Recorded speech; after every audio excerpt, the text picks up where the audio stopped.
इसी प्रकार सेवा, सुमिरन, सत्संग के महत्व पर प्रकाश डालते हुए आपने कहा, महापुरुष एक जो सबसे बड़ा काम होता है उस काम को अपने जीवन में कर लेता है, इसके बाद वो फारग हो जाता है।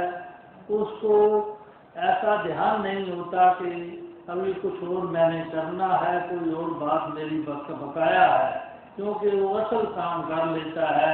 इसी वजह से वो सब जिम्मेवारियाँ भुगता के इसी खुशी में हर वक्त रहता है। उसकी जिंदगी भी खुशी में गुजरती है और हर एक समय ये लोक भी उसका सुखी होता है और परलोक भी सुहेला होता है। तो उसका कारण मेन यही है कि जिस के लिए ये जन्म हमें मिला वो जन्म हमने सफला कर लिया, हमने अपनी आत्मा को परमात्मा के साथ जोड़ लिया। तो यही इसी के लिए हमें ये सबसे ज़रूरी समय मिला था, वो काम हो गया है। जिसका काम संपूर्ण हो जाता है वो खुशियाँ मनाता है, उसके चेहरे पर हर वक्त खिड़ावट ही खिड़ावट आती है, वो हर एक उस वक्त चेहरा उसका चमकता ही रहता है। तो जो हार जाता है वो मुरझाया हुआ चेहरा होता है। जैसे कोई भी हम इम्तिहान में पास हो जाएं तो उसके बाद हमारे बच्चों का चेहरा देखते हैं कि कितना खिड़ा होता है, कितने वो खुश नज़र आते हैं। लेकिन अगर वो फेल हो जाते हैं तो वो बहुत ही अपने आप को निराश समझते हैं और मुश्किल अपने उसके चेहरे पर भी बेरंगी होती है।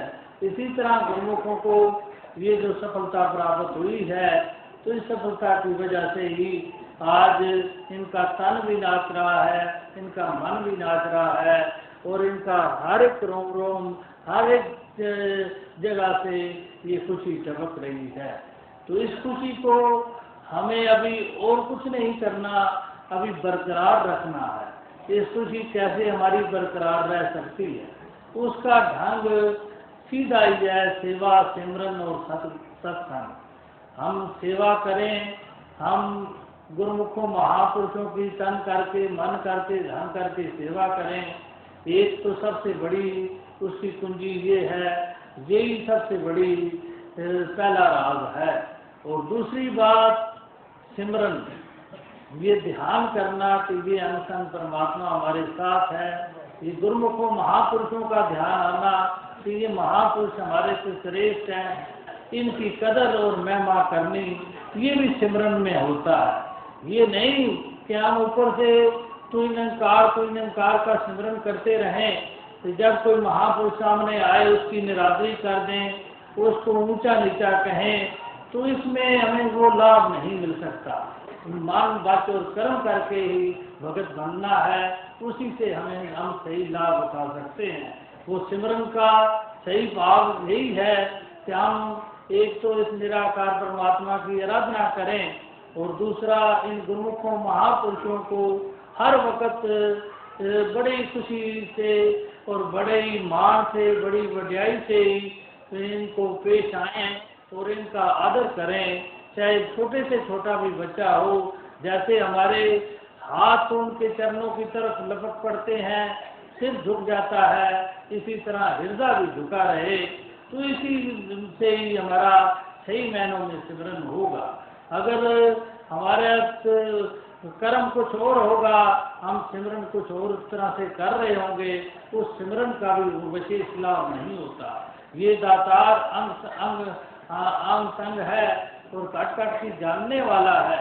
ये नहीं कि हम दुनिया में जैसे कोई बनावट दिखा के किसी को गलत फहमी में डाल दें, तो ये भी ऐसे गलत फहमी में का शिकार हो जाएगा। ये भी हमारे बयानों में और बनावट को मानकर वैसा ही समझना शुरू कर देगा। ये दातार हम कहते हैं कि सर्वशक्तिमान है और सर्वव्यापक है और कट कट के अंतर की जाने, भले बुरे की पीठ पहचाने, ये कहते हैं। तो ये इससे हमें डरना चाहिए और ऐसे ही कर्म हमारे ऐसे हों जो दातार को भाएं, जो गुरुमुखों को भाएं। दातार को भाने का मतलब ही यही है कि दातार के बनाए हुए ये महापुरुष अगर खुश हैं तो दातार अवश्य खुश है। अगर महापुरुष सब नाराज है या खुश नहीं है तो दातार खुश हो जाए, ऐसा कभी हुआ नहीं। हर एक काम में हम किसी माता पिता को रिझाना चाहते हैं तो उसके बच्चे से हम दुश्मनी करते हैं, उसको बुरा भला समझते हैं, उससे हम वैर कमाते हैं, वो माता पिता कभी हम पर खुश नहीं हो सकते। अगर हम माता पिता को खुश करना चाहते हैं तो उसके बच्चों से भी अवश्य प्रेम करना पड़ेगा, उस प्रेम से ही माता पिता भी खुश हो सकते हैं। तो इसी तरह सिमरन भी इसी तरह ही करना है, इसी श्रद्धा और प्रेम से करना है, उसका भी अवश्य हमें लाभ पहुँचेगा। हमारे हर किस्म की जो भी किसी वक्त हमारा ध्यान डामाडोल होता है वो डामाडोल होने से बच जाता है, तो दृढ़ता आती है, यकीन आता है। और तीसरी बात सत्संग की, वो उसका लाभ तो आप भली प्रकार जानते ही हैं कि कितना महान लाभ है। वो इतना ही लाभ है कि जैसे किसी पौधे को लगा दें, वो लगाना एक तरफ है और उसको पालना एक तरफ है। उस जब तक हम उसकी रखवाली नहीं करते, उसके आसपास वाड़ नहीं लगाते, उसमें पानी नहीं लगाते, उसमें गोडी नहीं करते, तब तक वो पौधा जो है वो फलदायक नहीं हो सकता, वो बड़ा नहीं हो सकता, वो शानदार नहीं बन सकता। वो उतना का उतना रहेगा और उसमें कोई भी वो चमक दमक नहीं आएगी, वो सब्ज नहीं नजर आएगा, वो फूल नहीं लगेंगे, वो फल नहीं आएंगे अगर उसकी सही मायनों में वो सेवा नहीं होगी। तो इसी तरह ये गुरुमुख महापुरुष ये सब पौधों की पालना करने वाले होते हैं। हम साथ संगत में जाते हैं, इससे हमें शक्ति मिलती है, हमें ऐसी शक्ति मिलती है, ऐसा रस मिलता है जिससे हमारा यकीन जो है वो पहले एक मामूली पौधे की मानंद होता है, बिल्कुल ही मामूली सा यकीन होता है। जब किसी को ज्ञान होता है उस वक्त उसकी दिशा आप देखें तो वो बड़ा हैरान सा होता है उस वक्त से, ये क्या नई बात बता दी, ये बात तो सच्चाई है, लेकिन वो दृढ़ता उसके अंदर नहीं आती। लेकिन जो जो संगत मिलती है, जो जो महापुरुष मिलते हैं, जो जो वो पुराने प्रमाण सुनाते हैं, अपने जीवन के उदाहरण देते हैं और जो जो इस सच की प्रेरणा देते हैं, क्यों तो वो छोटा सा पौधा बढ़ता जाता है तो आखिर इतना बड़ा हो जाता है कि कितने संसार के दुनिया के लोग जोर भी लगा लें तो वो कभी भी उसका यकीन का जो पौधा है, उस यकीन का जो दरख्त बन जाता है, उस दरख्त को कोई हिला नहीं सकता। इसी तरह ये महानता ये सत्संग में ही है। अगर हम सत्संग से दूर रहेंगे तो वो जो दृढ़ता आनी है, जो पक्कापन आना है, जो सही मायनों में हमें फल लगना है, वो फल हमारे में नहीं आ सकेंगे, उससे हम बांधे रहेंगे, हमारी शोभा भी नहीं होगी। जैसे कोई बहुत बड़ा भी पेड़ हो जाए, अगर उसको फल ना लगे तो वो भी उसकी भी शोभा कभी नहीं हमने सुनी कि कहीं उसकी मार्केट में शोभा बन गई हो कि ये पेड़ बहुत शानदार है, बहुत बड़ा है, ऐसा नहीं। जो बड़ा भी हो और साथ फल भी देता हो, उस बागीचे की, उस बाग की, उस माली की और उस दरख्त की शोभा होती है। वो नाम उसका बन जाता है कि फलां बगीचे से, फलां दरख्त से बहुत ही अच्छा और शानदार फल प्राप्त हुआ। इसी तरह हम अगर फलदार दरख्त बनना चाहते हैं, परोपकारी गुरुमुख महापुरुष बनना चाहते हैं, तो अवश्य हमें पहले अपने आप को सत्संग में पेश करना पड़ेगा, अपने आप को इस सत्संग के हवाले करना पड़ेगा।